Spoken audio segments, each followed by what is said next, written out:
High on a bare branch, under a blue-black sky, a shape that looks like broken wood lifts its head, and a single low, hollow note fills the night.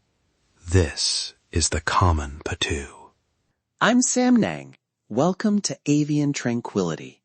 Tonight, we move into a slow hour of listening and watching, an hour shaped by hush and small movements.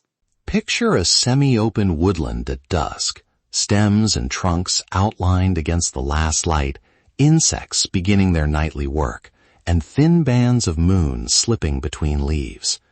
You'll find the common potoo, Nyctibius griseus, from southern Mexico through Bolivia and Brazil, often on high horizontal branches at forest edges or gallery woods. Field studies often cite 6 to 12 meter nest heights, and here the potoo rests like a piece of the tree itself, mottled grays and browns, feathers matching bark, posture perfectly vertical. Listen to that stillness. It is strategy, not accident.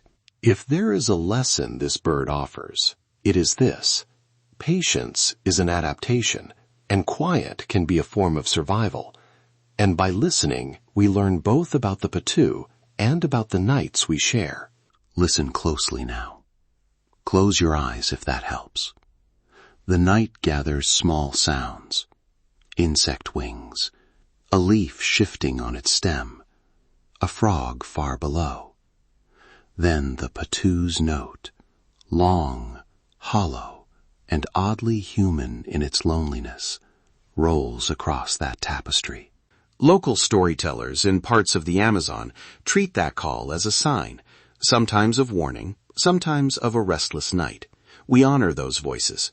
We also hear the call as biologists do, a territorial signal, a way to mark presence to mates or rivals across shadowed trees.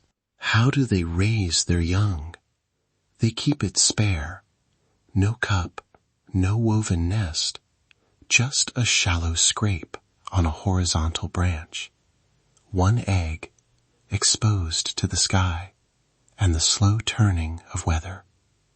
Parents alternate shifts, sitting tight, feathers fluffed low against the air.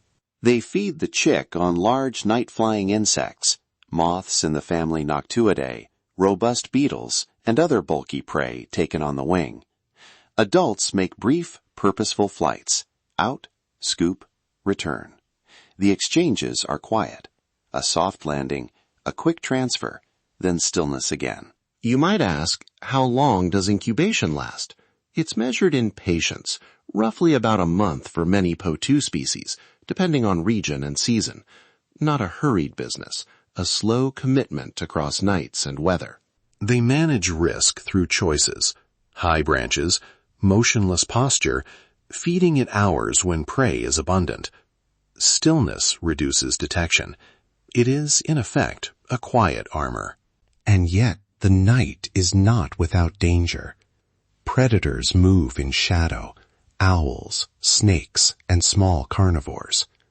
Storms bring sudden cold and wind. But imagine these threats as scenes rather than headlines. A chainsaw waking dawn miles away. A stray light blinking into a clearing. An old branch struck and fallen. Each small event nudges the balance. Patience as adaptation. Let's talk about the nighttime haunt itself. Perched upright, a potoo watches with eyes tuned for dim light.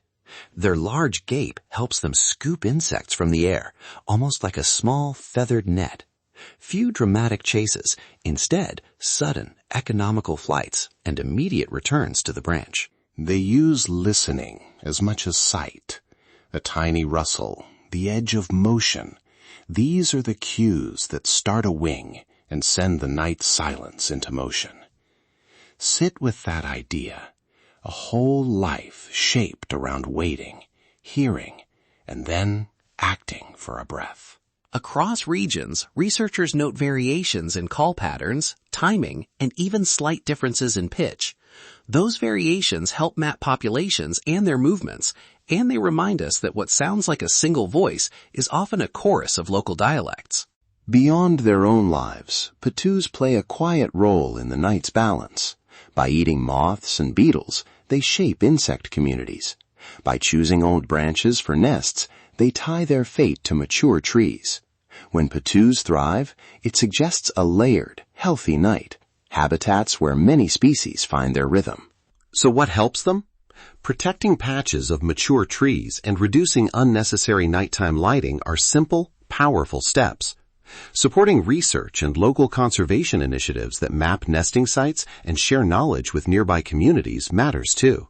Patience as adaptation. As dawn edges in, the night's small movements slow. Moths fold away. Frogs hush.